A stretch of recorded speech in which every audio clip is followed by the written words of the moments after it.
Bonjour à tous, ravi de vous retrouver pour ce nouveau numéro du Samedi Politique. Merci à tous d'être encore une nouvelle fois au rendez-vous. Alors cette semaine, nous allons naviguer de la politique nationale à la politique internationale de plus en plus inquiétante, comme vous le savez tous. Mais avant ce réjouissant programme, je vous le demande comme chaque semaine, n'oubliez pas de commenter, de partager et de cliquer sur le pouce en l'air en bas de cette émission, à plus forte raison que en ce moment, je dois dire que YouTube ne favorise pas vraiment la diffusion de nos vidéos. Alors je compte sur vous pour réussir à compenser. C'est parti.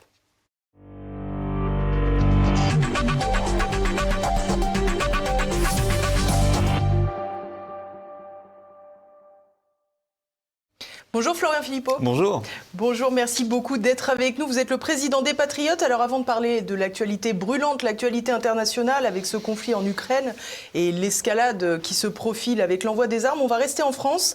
Un sujet qui inquiète tout particulièrement les Français, c'est évidemment la réforme des retraites.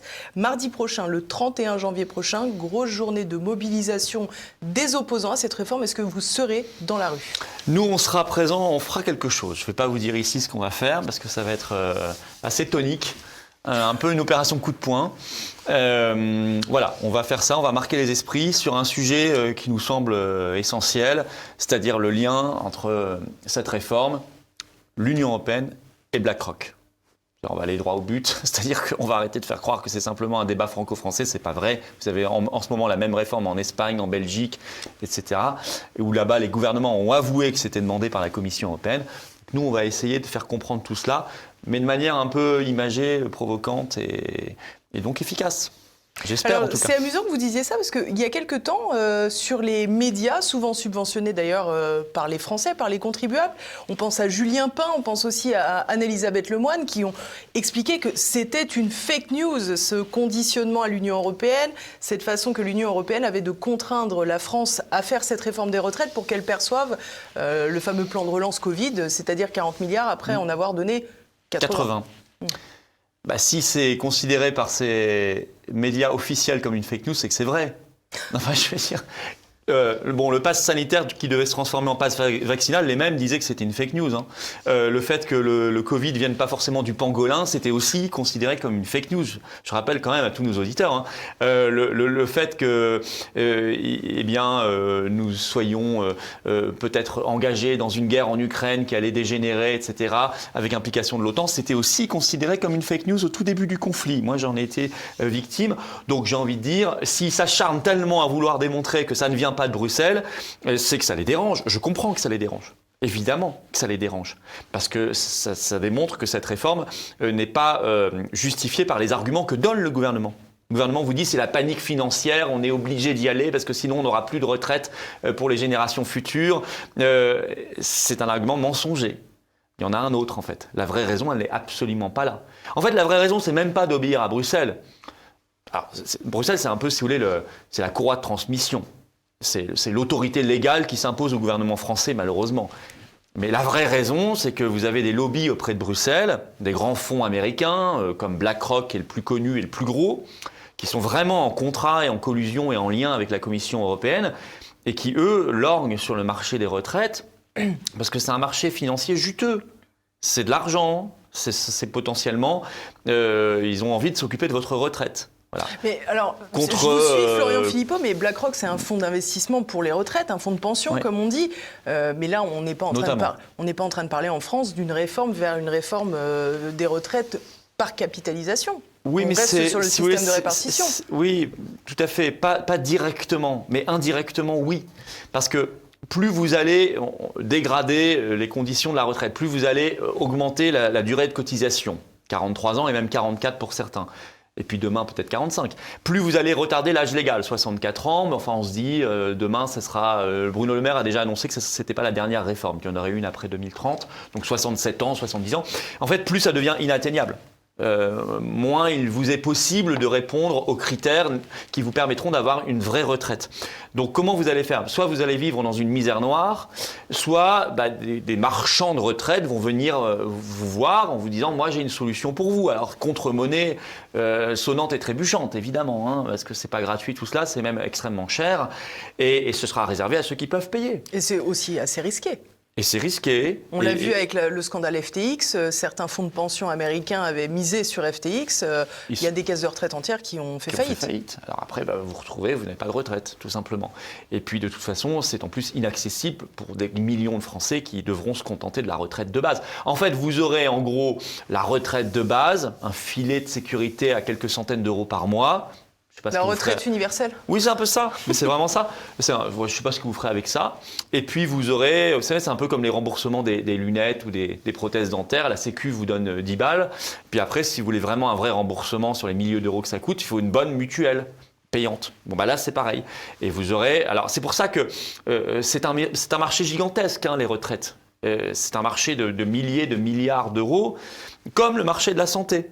D'ailleurs, vous remarquerez qu'au même moment, vous avez un double mouvement, privatisation des retraites déguisée, privatisation de la santé déguisée, par destruction de l'hôpital. Donc finalement, on dégrade le service public. Bien sûr. Pour pousser les gens à aller vers le privé. Pour aller vers le privé, un privé qui n'est même pas français, qui est américain essentiellement, ou chinois d'ailleurs, par l'entremise de la Commission européenne, au bénéfice de ces grandes boîtes, de ces grands groupes. Et au passage, je suis certain, au bénéfice d'intermédiaires politiques, administratifs, réglementaires, commissions et autres, qui se gavent. Corruption, prise de rétrocommission, etc., etc. Vous ne serez pas surpris. Quand je parlais de corruption dans l'Union européenne, avant, on me disait c'est théorique. Non, ce n'est pas théorique. Aujourd'hui, il y a 4 europarlementaires qui sont en tôle, quoi. Dans l'ancienne vice-présidente. Donc la corruption, elle est très concrète. Ouvrons une parenthèse à ce sujet. Donc ça, c'est l'affaire du Qatar, de corruption du Qatar. Est-ce qu'on n'a pas l'impression un peu que c'est l'arbre qui cache la forêt? Parce que je vais sortir du sujet des retraites, là, une seconde, mais je pense que je vais prêcher un convaincu, si je puis me permettre. On attend toujours les SMS d'Ursula von der Leyen avec Albert Bourla. On imagine aussi qu'il y aurait des choses à apprendre de ce côté-là. Bien sûr. Vous savez, sur le Qatar, j'ai une petite anecdote. Quand j'étais député européen, moi, le Qatar ne m'a pas donné une valise de billets, il m'a attaqué en justice. Il m'a fait un procès parce que j'avais dit que c'était une dictature qui finançait le terrorisme islamiste. Ce qui est strictement vrai, d'ailleurs j'ai gagné. Je rappelle que les 2 avocats du Qatar, de l'État du Qatar qui m'attaquaient à l'époque, étaient un l'avocat de Sarkozy et le deuxième l'avocat de Hollande. Ça en dit déjà très long. Mais à l'époque, quand j'avais eu ces petits ennuis, drôlatiques en quelque sorte pour moi, parce que c'était quand même incroyable qu'un État m'attaque, je me baladais, j'étais au Parlement européen pour travailler, et je me baladais dans les couloirs, et je tombe sur une eurodéputée française, je dirais pas de nom, qui vient me voir et qui me dit t'as des ennuis avec le Qatar, ça peut se régler, va voir l'ambassadeur. Je ne l'ai pas fait. Je ne sais pas, je ne présume de rien. Peut-être que j'aurais pris simplement un thé avec l'ambassadeur, ou peut-être autre chose. Ouais. Donc je pense que ça fonctionne comme ça. Et je pense que c'est un truc extrêmement répandu. Alors après, sur le fond, donc moi, l'histoire de la corruption par le Qatar, je le sais depuis des années, je l'ai dit partout. Enfin, ça a éclaté, tant mieux. Mais c'est de la petite bière. Parce que les valises de billets avec 150 000 euros, même 500 000 euros, c'est pas bien. C'est bien qu'ils soient en tôle, j'en suis ravi, c'est de la corruption. C'est pas ça la grosse corruption internationale. La grosse corruption internationale, elle passe pas par l'argent liquide. Elle ne passe pas par les valises de billets, ça c'est un peu amateur. C'est des rétrocommissions sur des comptes offshore. Et c'est de l'argent parfaitement numérique, que vous ne voyez pas. Et ça ne concerne pas 150 000 euros, c'est des dizaines de millions, voire des centaines de millions d'euros et de dollars, voire des milliards. Et effectivement, l'industrie pharmaceutique me semble, à mon avis, infiniment plus corruptrice encore que le Qatar. Sur des sommes bien plus importantes, je pense. Donc, à tout le moins, on aimerait avoir ces SMS entre Mme von der Leyen et M. Bourla, le PDG de Pfizer. À tout le moins, on aimerait qu'ils répondent favorablement aux convocations qui leur sont faites par la commission Covid du Parlement européen. À tout le moins, on aimerait avoir les contrats dans leur version complète de commande des vaccins, parce qu'on en a quand même commandé au niveau de l'Union européenne pour 71 milliards d'euros. 10 doses par habitant. Et ça continue, hein. On n'a pas tout ça. Donc on est très légitime à être suspicieux. Pour le moment, les lobbyistes de Pfizer ont été suspendus. Ils n'ont plus le droit d'aller au Parlement européen.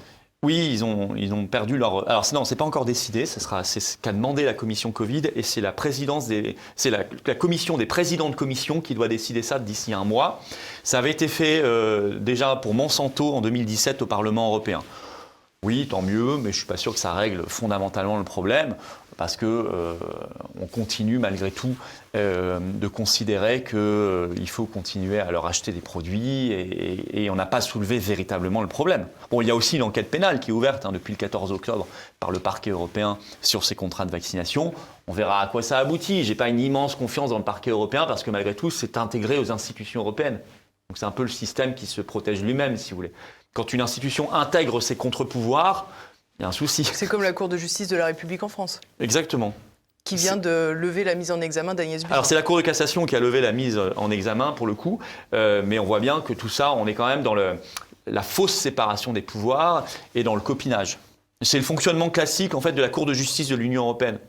Alors, il y a même un tribunal administratif de l'Union européenne, il y a une Cour de justice de l'Union européenne, mais tout ça est intégré au sein des institutions européennes. Donc ce n'est pas une vraie séparation des pouvoirs tout ça.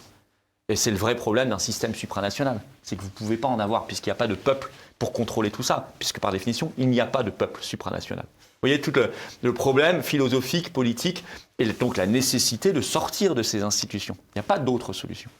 Alors on va revenir à la réforme des retraites. J'ai compris votre propos, c'est l'Union européenne sous le poids de lobbies qui l'impose à la France. Mais est-ce que vous pensez que la France a, de par son système actuel, besoin de faire une réforme des retraites? Justement, on nous explique à plusieurs reprises que les caisses sont vides, que le système est déficitaire. Pour vous, est-ce qu'il faut quand même faire quelque chose? Pour moi, non. Si, il faut revaloriser le minimum, les toutes petites retraites. Ça, c'est une urgence. Je pense notamment, il y a des catégories en France, par exemple les femmes de commerçants, les femmes d'agriculteurs, les femmes d'artisans, sont des catégories en particulier, pas les seules, mais qui parfois se retrouvent avec 200 € de retraite. Et ça, c'est pas véritablement réglé. Là, il y a une réforme à faire. Mais vous voyez, réforme ne veut pas forcément dire régression. Bien sûr. Pour moi, réforme veut dire aussi progrès. Au sens où il y a un vrai problème, une situation inadmissible, voire inhumaine, on la règle. Pour le reste, pour l'instant, nous ne sommes pas en déficit, nous sommes en excédent. L'an dernier, 900 millions, cette année, enfin 2021, 900 millions, 2022, 3 milliards d'excédent. Le corps nous dit, on va maintenant entrer en déficit, mais maîtrisé. Le président du corps était auditionné à l'Assemblée nationale il y a quelques jours, il a dit non, les perspectives sont maîtrisées et même dans 3 scénarios sur 4, on va diminuer les déficits. Donc on va avoir probablement la queue de comète du baby-boom, on va avoir 10-15 ans de déficit très probablement, comme on en a déjà connu, mais pas majeur, qui n'auront rien à voir avec l'argent qu'on a claqué par exemple dans les confinements. On a mis 300 milliards pour rembourser les victimes des confinements, commerçants, entreprises, etc. Pour rien. On l'a fait pour rien, puisque ça n'avait aucun sens sanitaire, bien au contraire. On a claqué 300 milliards, on ne s'est pas posé de questions, si vous voulez. On est capable de claquer des milliards pour envoyer des armes et de l'argent à M. Zelensky. Ça, on va y revenir juste donc, je veux dire, il faut quand même... et puis même, ce qu'on donne, on parlait de l'Union européenne, je rappelle quand même que chaque année, on donne 10 à 12 milliards de plus au budget de l'Union européenne que ce qu'on en reçoit. 10 à 12 milliards par an. Ça n'est même pas du tout ce qu'est le déficit des retraites aujourd'hui. Donc, en réalité, s'il y a un déficit transitoire, la nation le prend en charge. Parce qu'elle considère que les retraites, c'est quand même quelque chose d'important. Je veux dire, on ne peut pas se permettre de différer le départ. Pour une raison simple, c'est que l'espérance de vie n'augmente plus. L'année dernière, elle a baissé. Stable chez les hommes, moins 0,4 ans chez les femmes. Et c'est une tendance qui, à mon avis, malheureusement, va se poursuivre. Il suffit de voir ce qui se passe aux États-Unis. Elle s'est effondrée depuis quelques années. Elle est passée à 75 ans, en dessous de Cuba. Donc, à mon avis, si on va suivre le même chemin, l'espérance de vie en bonne santé, elle stagne depuis 15 ans déjà. 62 ans pour les hommes, 64 pour les femmes. Donc, on ne peut pas se permettre de manière décente, on ne peut pas se permettre de repousser comme cela, sachant que les gens ne pourront pas avoir leurs 43 ans, leurs 44 ans. Donc le vieux raisonnement qui consistait à dire il faut que ça suive la courbe de l'espérance de vie, c'est un raisonnement peut-être des années 70 et 80, où on avait à l'époque une espérance de vie qui augmentait assez vite. Ça n'est plus vrai aujourd'hui. Voilà. Et c'est encore moins vrai dans la société des emplois et des boulots précaires qu'on subit depuis 30 ans et qui amènent à très peu de cotisations. Moi, je dis, réindustrialisons la France. Créons des vrais emplois.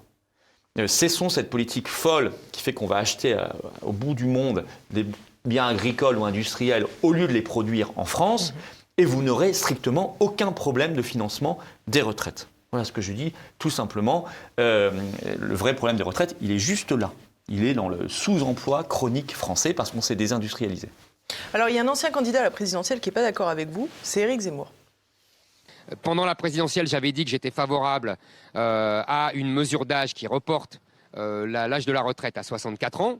Je ne vais pas changer d'avis parce que Emmanuel Macron et son gouvernement ont repris cette mesure. C'est une mesure indispensable à court terme pour sauver le système de répartition.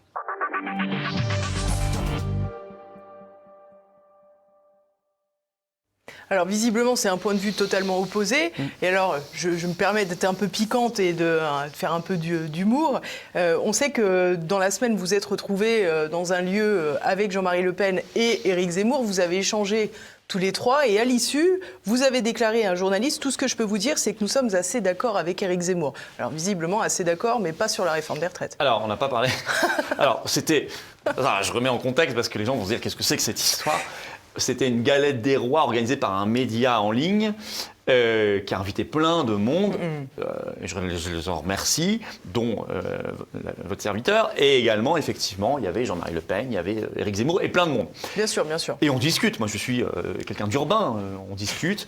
Et la phrase que vous citez concernant Éric Zemmour, c'est pas sur le fond du projet. Je suis en désaccord total avec ce que vient de dire Éric Zemmour sur les retraites. Je le cache pas, on le sait.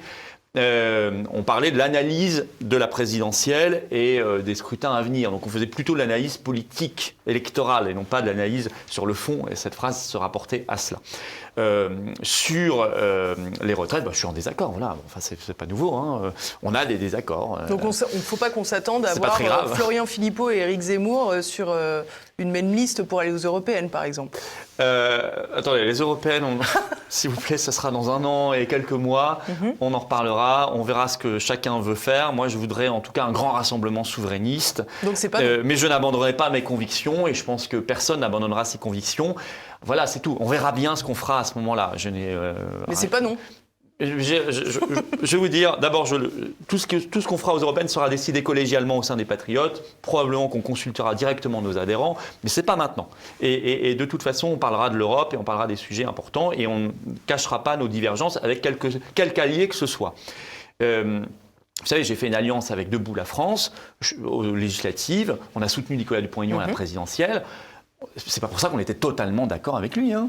Notamment sur le Frexit. Oui, on a le Frexit, par exemple, qui nous sépare. C'est comme ça, on en a pris acte, on l'a décidé, et on a considéré qu'il valait mieux quand même l'alliance que pas l'alliance. Bon, donc on verra bien la suite. Moi, sur le fond, je suis pas d'accord avec ça. Cette réforme ne sauve pas le système de retraite par répartition. Elle vise à l'enterrer, précisément. Mais vous avez les mêmes réformes. Hein. Vous avez ce que je disais en Belgique, en Espagne, vous avez exactement les mêmes réformes au même moment en ce moment. On voit bien que c'est une offensive organisée, calculée, très claire. Et l'Union européenne n'a pas commencé avec le plan Covid de 2020 son travail de sape. Ça fait des années, voire des décennies, que dans toutes ses recommandations, elle nous dit qu'il faut faire cette réforme-là. Voilà, donc c'est quelque chose qui est planifié, totalement planifié.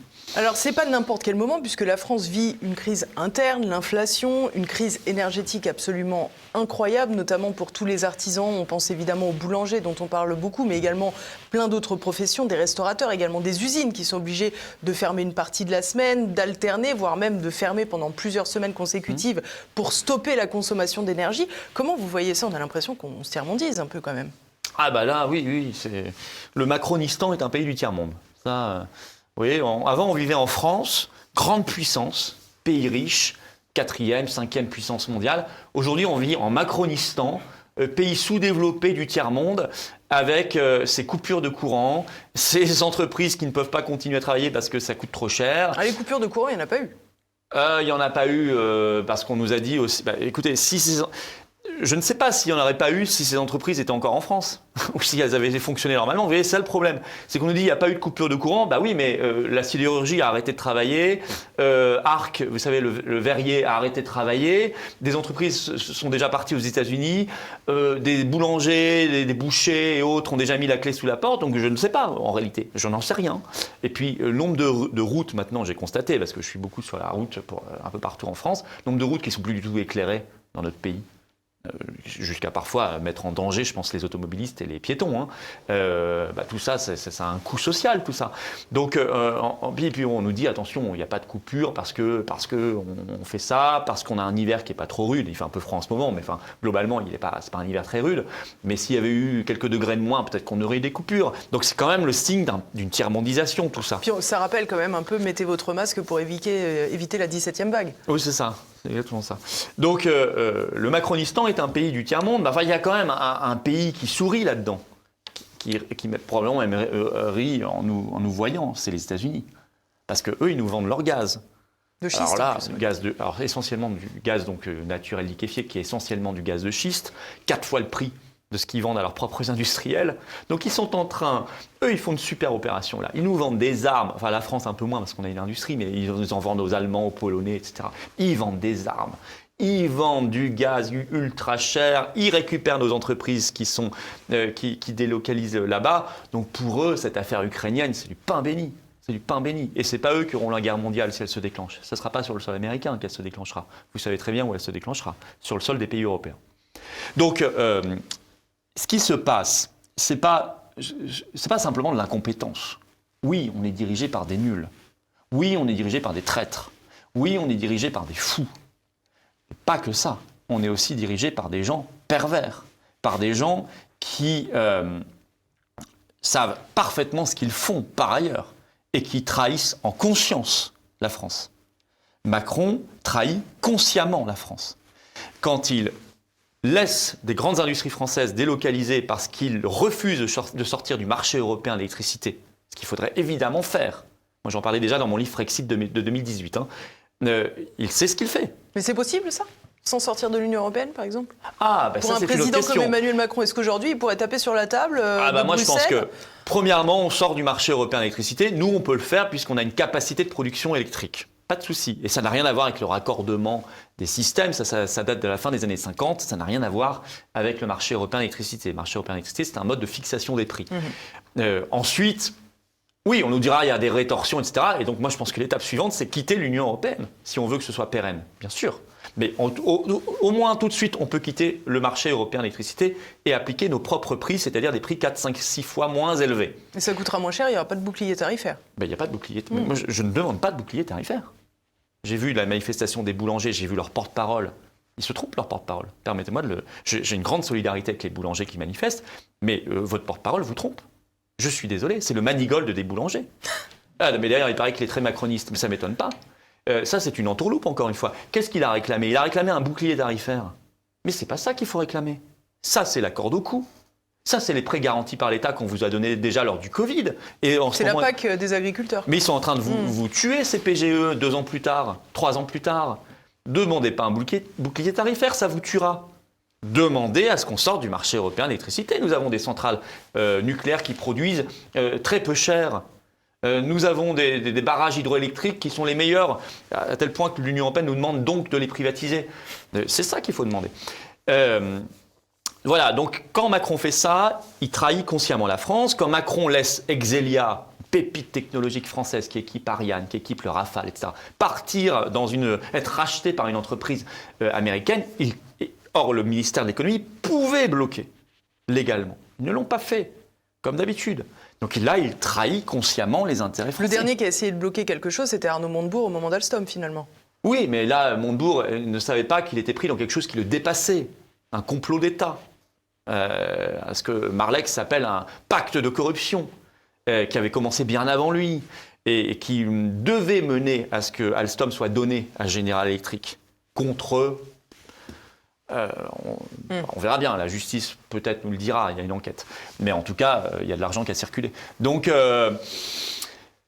Macron trahit consciemment la France. C'est un traître à la patrie, mais pas par incompétence simplement, ou par folie pure. C'est ça qu'il faut bien comprendre. C'est que c'est quelqu'un qui le fait en sachant qu'il le fait. On a eu d'autres figures comme ça dans notre histoire, dans notre très longue histoire, mais ces gens-là, il faut les chasser. Alors comment on les chasse justement ? Parce qu'on a évoqué tout à l'heure la journée du 31 pour manifester contre la réforme des retraites. On pense toujours un peu à un possible retour massif des Gilets jaunes, même si je sais qu'il y a encore des mouvements, notamment sur des ronds-points, où les gens reviennent depuis quelques semaines. Mais finalement, tout cela, c'est bien gentil, mais ça ne marche pas. Alors, c'est pas si vrai que ça marche pas, parce que vous avez... regardez ce qui se passe dans l'opinion publique. Hein. Les gens sont de plus en plus hostiles à la réforme des retraites et soutiennent de plus en plus les mouvements de mobilisation. Nous, on en fait aussi d'ailleurs, on en a fait nous-mêmes. Les premières manifs de France d'ailleurs contre les retraites, c'est nous, hein, contre la réforme. Et donc ça a un impact. Parce que vous avez chaque jour de nouveaux députés, LR et y compris maintenant Renaissance, qui vous annoncent que finalement ils ne voteront pas la réforme des retraites. Pourquoi ? Parce que quand ils retournent dans leur circonscription, ils se font engueuler. Parce que les gens sont de plus en plus contre la réforme. Puis la CGT veut leur couper l'électricité en plus. Oui, alors je ne sais pas si c'est pas contre-productif ça pour le coup, parce que ça donne des arguments au gouvernement. Je préfère ce qu'ils font en ce moment. Ils donnent l'électricité gratuite là en ce moment à des écoles, des hôpitaux, des familles modestes. Ça, je trouve c'est une super action. Ça, moi j'en rêvais depuis longtemps. C'est ça qu'il faut faire. Alors, comme j'aimerais que les cheminots donnent le train gratuit, vous voyez. Agnès Pannier-Runacher a réagi en disant que ça ne servait à rien et que de toute façon c'était quand même les contribuables français qui payaient. Oui. Non, mais pour l'instant ça sert à ceux qui en bénéficient. Et je sais bien que ça gêne le gouvernement, mais de toute façon le contribuable il paye, hein, quoi qu'il arrive. Hein. Que vous donniez l'électricité, c'est une vache à lait. Hein, donc de toute façon, on ne sait pas où va l'argent puisqu'on a de moins en moins de services en face. Donc ça, c'est pas un argument pour moi. C'est une bonne action et j'aimerais que les cheminots fassent la même chose avec le train. Plutôt que d'arrêter les trains qui ouvrent les portes, train gratuit. Allez hop, ça serait une belle action. C'est faisable. Hein. Donc ça sert quand même, si vous voulez, parce que ça a un impact quand même sur les parlementaires et il n'est plus du tout garanti aujourd'hui qu'il ait sa majorité pour faire passer la réforme des retraites. Il compte sur les Républicains. Oui, mais c'est de moins en moins sûr. C'est de moins en moins sûr. Et si ça passe pas, derrière, vous avez une motion de censure. Et la motion de censure, cette fois, elle peut être votée. Et si elle est votée, ça dégage la réforme des retraites et ça dégage et ça renverse le gouvernement en même temps. Ce qui est quand même pas mal.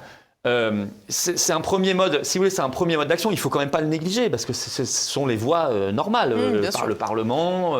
Il peut se passer des choses. Et il se passe quelque chose d'assez inattendu, c'est que d'habitude, dans ces mouvements-là, à force de propagande, l'opinion publique peu à peu se rallie à la réforme. C'est ce qu'on avait vu les autres fois.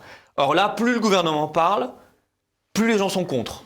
Donc ça veut dire que ce gouvernement est peuplé de nuls, hein, d'abord, et ensuite que la réforme est donc foncièrement mauvaise, parce qu'ils n'ont pas d'argument pour la défendre. Pour la défendre. C'est comme un mauvais produit. Vous pouvez avoir la meilleure publicité du monde, le meilleur publicitaire du monde, si le produit est mauvais, au bout d'un moment ça va se voir et plus personne ne l'achètera. Alors Florian Philippot, on va passer au deuxième grand thème de cette émission. On l'a déjà rapidement évoqué, la guerre en Ukraine. L'implication occidentale semble progresser de plus en plus.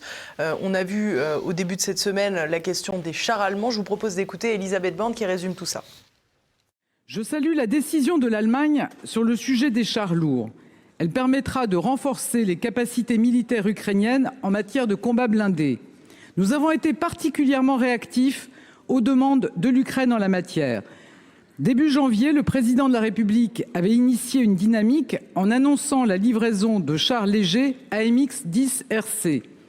La décision allemande renforce et amplifie le soutien engagé. S'agissant des chars Leclerc, nous poursuivons l'analyse avec le ministre des Armées. La question de l'aide à l'Ukraine ne se limite pas à tel ou tel équipement. Chaque pays dispose de domaines d'excellence comme la défense aérienne et l'artillerie pour la France et il est important de bien nous coordonner.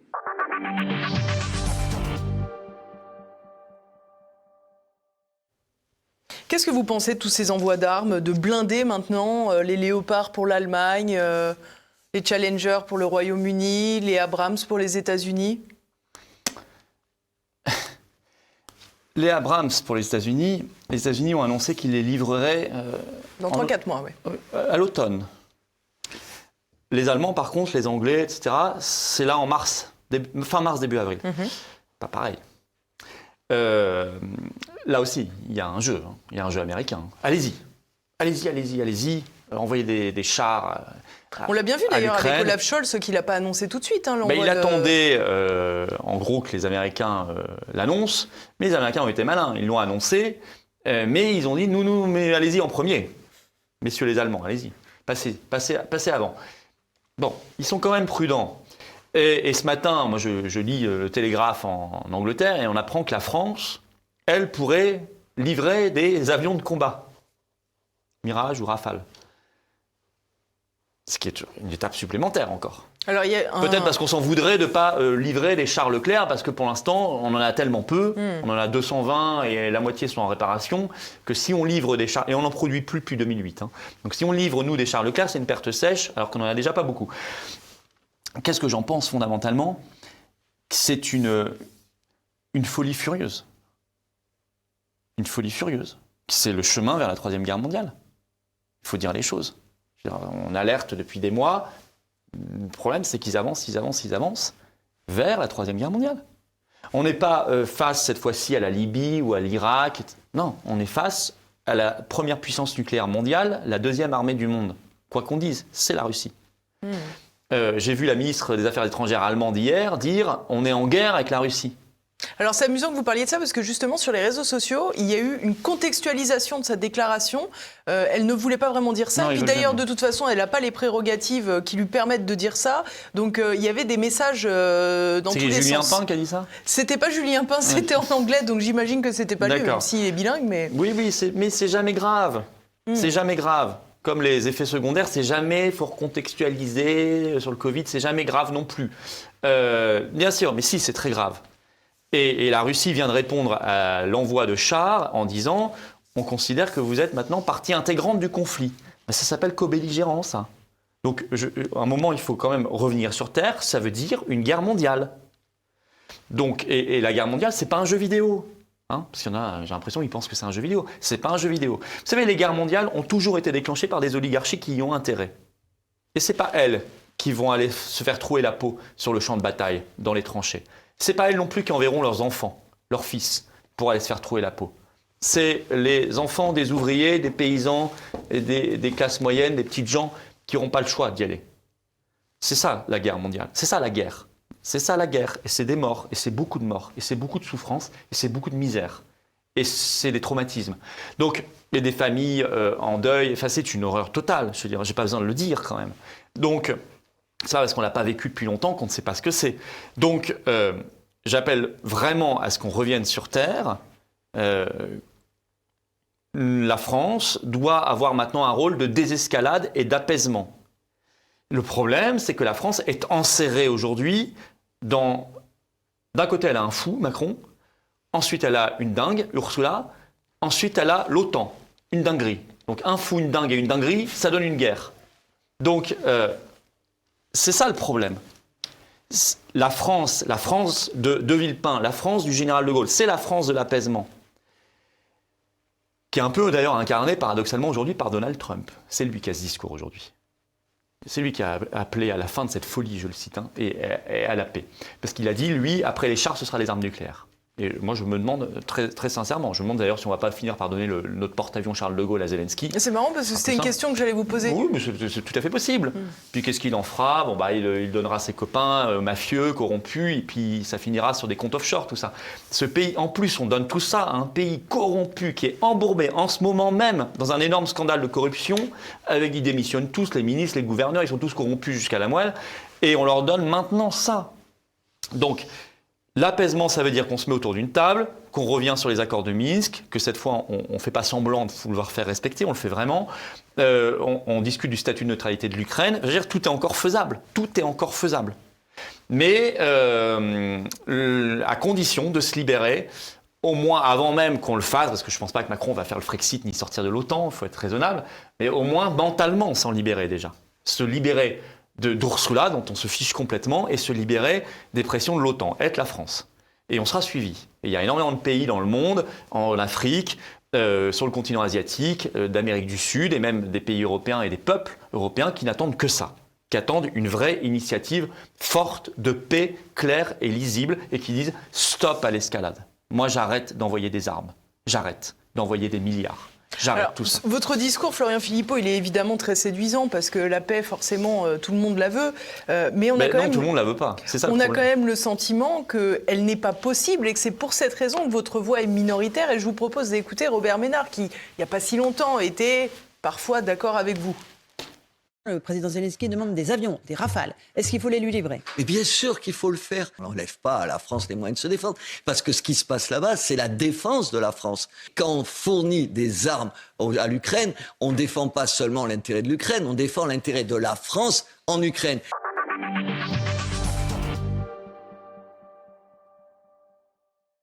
C'est quoi l'intérêt de la France en Ukraine? Qu'est-ce que ça veut dire, cette phrase? Mais là, c'est le maire de Béziers qui parle ou c'est l'agent de la CIA qui parle? Non, c'est une vraie question. Il faut que Robert Ménard clarifie son statut. Vraiment. Vraiment. Parce que ce qu'il dit là, oui, je le comprends. Quand on est un faucon américain, je comprends tout à fait ce discours. C'est celui qu'il faut tenir. Quand on est un faucon américain. Hein. Quand on est normalement un élu du peuple français, qu'on pense un peu décemment et sérieusement à l'intérêt du peuple français, on n'a pas ce discours-là. Hein. Parce qu'envoyer des avions, des missiles à longue portée, ce que veut maintenant Zelensky, et des chars de combat à l'Ukraine, c'est la Troisième Guerre mondiale. Parce qu'il y a un missile qui va se retrouver sur Moscou, ou un avion qui va survoler la Russie, bombarder, et c'est terminé. Et c'est terminé. Moscou ne va pas rester les bras croisés, hein, vous inquiétez pas. Hein. Et ils ne vont pas simplement aller viser l'Ukraine à un moment. Ce genre de propos est totalement déraisonnable. Et je ne sais pas comment ils peuvent s'expliquer. Comment vous expliquez que systématiquement, quand Volodymyr Zelensky demande plus d'armes, personne ne lui dise « bon, maintenant, ça suffit, il faut s'asseoir à la table des négociations, essayer de trouver des accords de paix, il faut aussi faire peut-être des compromis aussi de son côté, puisqu'on a bien vu que la Russie avait pris l'équivalent de 20% du territoire ukrainien, et on imagine bien que sur les territoires qui réclamaient leur autonomie, il n'y aura pas de machine arrière possible dans les têtes des populations. J'entends, puisqu'ils ont été victimes de l'armée ukrainienne pendant longtemps. Pourquoi il n'y a personne qui est au pouvoir, dans les dirigeants européens, dans les dirigeants occidentaux, comme on dit, parce que c'est à la mode, pourquoi personne ne lui dit « mais ce n'est pas l'intérêt de ton pays » ? Parce que Zelensky, c'est un cas compliqué. Parce que Zelensky, à la fois, c'est le comédien qui a gagné au loto. C'est le type qui se retrouve là, mis là, et qui devient président de son pays, et héros international. Il fait tous les tapis rouges, il est reçu partout. Hein, Davos, Mostra de Venise, Cannes, le Congrès américain, etc. À chaque fois, il est acclamé, tout le monde est standing ovation, etc. Donc c'est vraiment le comédien qui a gagné au loto, quoi. C'est un truc, il n'était pas fait pour ça. Donc lui, il est dans une espèce de surexcitation, je pense. Il y a plusieurs raisons, à mon avis, qui expliquent cette surexcitation. Peut-être qu'il la provoque lui-même aussi par certains produits. En tout cas, parfois, il n'a pas l'air net. Il a d'autres modèles pour ça, vous me direz. Et d'un autre côté, il est excité par la situation parce qu'on lui dit « vous êtes le nouveau Churchill », quoi. Donc le type, à mon avis, ne se sent plus. Donc il a ses chars, donc il demande ses missiles, donc il demande ses avions, et demain il demandera les armes nucléaires et le Charles de Gaulle. Bon. Et d'un autre côté, ça n'est pas que ça, Zelensky. C'est aussi le pantin des Américains. L'Ukraine est vraiment devenue une plateforme, pour ceux qui ont étudié sérieusement la question, ils le savent. L'Ukraine, aujourd'hui, un tiers des terres agricoles ukrainiennes sont en fait américaines. Il y a des labos américains là-bas. Euromaïdan est largement une mystification, une révolution orange. Et Zelensky est largement un agent américain. Donc en réalité, il est hyper corrompu d'ailleurs par les Occidentaux. Donc en fait, d'un côté, c'est aussi le pantin. Donc le pantin, parfois, je pense qu'il échappe un peu. Moi, j'essaie de comprendre, je ne suis pas dans les secrets des dieux, hein, mais je pense que la créature parfois échappe au créateur et devient un peu trop folle et il faut lui taper un peu sur la tête. Ce qu'il avait fait par exemple quand il avait dit le missile qui est tombé en Pologne, c'est un missile russe. Or c'était faux, c'était un missile ukrainien. Donc là, il y a plutôt eu quand même des freins raisonnables. On lui a dit non. Mais il n'a pas démenti. Il continue de soutenir que c'est un missile. D'un autre côté, on l'excite lui. Est sorti récemment l'information que vers mars-avril 2022, il était d'accord pour commencer à négocier la paix, etc., avec la Russie, et qu'en fait, c'est l'OTAN qui lui a dit non, il faut se battre, il faut continuer. Donc, il y a cette espèce de jeu en permanence, il doit être pris entre deux feux. Moi, je ne sais pas comment il finira, ce personnage, parce que pour lui, fondamentalement, peut-être qu'il vit une crise d'ego et très excitante, et d'un autre côté, il doit quand même être fracassé du point de vue de son psychisme, parce qu'il est en permanence manipulé dans les deux sens, quoi. Et je ne sais pas comment il finira, mais ça, à la limite, ça ne m'intéresse pas. Mais En tout cas, dans ces conditions-là, on n'est pas dans le dialogue normal d'un dirigeant qui en appelle à l'aide d'autres dirigeants. C'est beaucoup plus compliqué que ça. C'est un type qui a été mis là pour ça. Probablement que si Hillary Clinton avait gagné en 2016 à la place de Trump aux États-Unis, cette guerre qu'on connaît là, on l'aurait eue en 2018. Bon, Trump a figé la situation pendant 4 ans, donc on l'a eu en 2022. Voilà, donc c'est ça le problème. Et quand Zelensky demande, à mon avis, des chars, c'est qu'il a déjà eu les assurances avant qu'il les aura. Et là, quand il demande des avions, je crains qu'il ait en fait déjà les assurances qu'il les aura, puisqu'on a appris aussi ce matin que Lockheed Martin, qui fabrique les F-16 américains par exemple, a déjà prévu d'augmenter sa production pour fournir les pays qui voudront en donner à l'Ukraine. Alors, donc on a l'impression que c'est déjà décidé en fait. Il y a quand même un point qui est rarement évoqué dans les médias du système, j'allais dire, c'est que finalement on fait beaucoup de foin autour de l'envoi de blindés, mais concrètement, si on parle chiffres, les Abrams, les Challenger et les Léopards, c'est moins de 300 blindés pour assurer la sécurité de l'Ukraine sur l'équivalent de 800 km de frontières. Donc je ne vais pas faire un dessin, mais c'est très peu finalement. Ouais. C'est une aide qui n'est pas substantielle en réalité. Donc on comprend bien le symbole, bien sûr, mais finalement, est-ce qu'on ne joue pas aussi un peu à dire à Zelensky, oui, on t'aide, et puis finalement, concrètement, la donne... Moi, j'ai l'impression qu'on donne, mais c'est très vrai ce que vous dites. Donc, la Russie dit aligner 20 000 chars. Donc, bon. J'ai l'impression qu'on met juste la petite dose suffisante pour mettre de l'huile sur le feu. Vous voyez, sans non plus déménager complètement nos armées là-bas. Dieu merci d'ailleurs. Mais on met par contre ce qu'il faut juste pour attiser en permanence le feu. Et quand le feu s'éteint un petit peu et qu'on risque d'aller vers la paix, j'ai l'impression qu'on remet à chaque fois une petite dose, un peu d'huile, pour réactiver les flammes de la guerre. Moi, j'ai l'impression que c'est vraiment comme ça que c'est calculé. Voilà, c'est tout. Après, fondamentalement, oui, l'Ukraine ne peut pas gagner, de toute façon. Et la Russie n'acceptera jamais une défaite. C'est pour ça que ça n'a pas de sens. C'est ce qu'explique très bien Emmanuel Todd dans son livre là, qui vient de sortir. La Troisième Guerre mondiale a commencé. Il dit de toute façon, le problème, c'est que la Russie n'acceptera jamais de perdre. Et en face, les États-Unis, maintenant, ne peuvent plus non plus accepter de perdre. Donc, qu'est-ce qu'on fait ? Qu'est-ce qu'on fait ? Ça peut finir très très mal. Ou alors, il n'y a pas d'autre solution. On prend une initiative de paix. Il n'y aura pas que la France. Il y a d'autres pays qui peuvent jouer ce rôle. Et on a vu peut-être la Chine, peut-être la Turquie, peut-être l'Israël, peut-être. Il faut être capable de discuter avec tout le monde. Tous ceux, je ne sais pas, tous ceux qui semblent en tout cas vouloir la paix. La Hongrie aussi, j'ai vu de M. Orban, même si la Hongrie ne pèse pas grand-chose au niveau diplomatique mondial, mais il faut faire avec tous les acteurs de bonne volonté, vraiment. Et les opinions publiques vont devoir jouer un sacré rôle là-dessus. Moi, j'aimerais lancer une grande marche nationale pour la paix. Comment on fait pour... Vraiment transpartisane. Comment on fait pour que les opinions publiques se saisissent de ce sujet et se saisissent, j'allais dire, de manière réaliste de ce sujet quand on sait que les médias français appartiennent essentiellement à 3-4 oligarques dont certains sont extrêmement proches du pouvoir.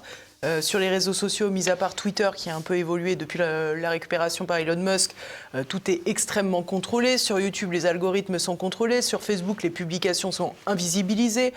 Comment on fait ? Parce que globalement, les Français regardent la télé. Vous savez, je suis de ce point de vue-là très professeur raoultien. Je considère qu'il n'y a pas de baguette magique, pour reprendre son expression. Il n'y en a pas. Je n'ai pas de réponse claire à vous donner. On fait ce qu'on peut. On informe, vous faites ce boulot-là, moi je fais le boulot. Je crois à cette marche nationale pour la paix qui pourrait réveiller le pays, lui donner un coup de fouet. En même temps, je crois quand même que ça se fait, parce que naturellement, les gens ont plutôt envie de la paix que de la guerre, quoi. Et moi, je fais beaucoup de réunions publiques en ce moment, un peu partout en France. Je peux vous assurer que ce sujet a monté d'un coup. Et que les gens aspirent à ce qu'on calme la situation. Et on a encore en tête quand même une certaine France, qui est justement une France intelligente, celle de 2003, celle dont on tenait le drapeau dans toutes les manifestations pour la paix du monde. C'était le drapeau français que les manifestants partout sur les continents portaient quand ils étaient contre la guerre d'Irak de M. Bush. Et à l'époque, je vous rappelle qu'il y avait des conférences de presse communes entre Chirac, Poutine pour la Russie, et l'Allemagne, je crois que c'était Schröder, ou peut-être déjà Merkel, enfin je ne sais pas, un des deux. En tout cas, le chancelier allemand. Et il y avait des conférences de presse communes entre France, Allemagne, Russie, pour la paix. le général de Gaulle n'a cessé d'œuvrer, parfois contre les guerres américaines, on se souvient du Vietnam et d'autres, et il avait raison. Et les gens ont encore en tête quand même cette France-là. Voilà. Et c'est ça qu'on doit réactiver. C'est pas la France seule au monde qui fera la paix, je pense pas, malheureusement. Hein. Mais en tout cas, elle pourrait participer d'une coalition pour la paix. Et est-ce que c'est possible avec Macron ? C'est ça le problème qu'on a aujourd'hui. Est-ce que c'est possible avec Macron qui paraît dingue, qui paraît fou et peut-être corrompu, quoi. Donc c'est ça c'est ça chez les Français qui, à mon avis, crée un peu de difficulté à s'engager, c'est qu'ils se disent oui, mais on a Macron qui bloque tout. Je leur dis écoutez, on peut forcer les choses. Je sais pas. Il y a des articles pour destituer le président de la République. On ne sait pas où ça va nous mener. Ça va peut-être accélérer. Le train de l'histoire peut filer à toute allure et à un moment tout s'accélérer et Macron sera destitué et on aura autre chose à la tête du pays, quelqu'un d'autre. Si je peux me permettre, quand on n'arrive pas à faire voter une notion de censure, on a peu de chances de faire destituer le président de la République. Vous avez raison. Nous avons des députés d'opposition qui sont dans leur très grande majorité des couards. Et des gens qui ne pensent pas à l'intérêt supérieur de leur pays. Je suis désolé. Hein, ils pensent à leur prochaine réélection. Point barre. Et ça, c'est le signe d'une décadence et d'une fin de régime. Mais en même temps, là, on est en janvier 2023. Dans quelle situation on sera dans un mois ? Si la situation s'est considérablement accélérée et dégradée, il est possible aussi que tout s'accélère, et y compris les motions de censure, la destitution du président de la République et une initiative de paix. Moi, je fais confiance à cela et je dis que le peuple français a un rôle très important à jouer là-dedans. On disait son rôle tout à l'heure sur la réforme des retraites. On a aussi un rôle peut-être encore plus important sur la paix. Merci beaucoup Florian Philippot d'être venu jusqu'à nous une nouvelle fois pour l'actualité. Merci à tous de nous avoir suivis. Si vous voulez suivre évidemment davantage Florian Philippot, vous pouvez également aller sur sa chaîne YouTube. En attendant, n'oubliez pas de commenter, de partager et de cliquer juste en bas de cette émission pour améliorer le référencement, puisque comme on l'a dit tout à l'heure, YouTube ne nous fait pas de cadeaux. Je vous donne rendez-vous la semaine prochaine pour un nouveau numéro. À bientôt, portez-vous bien.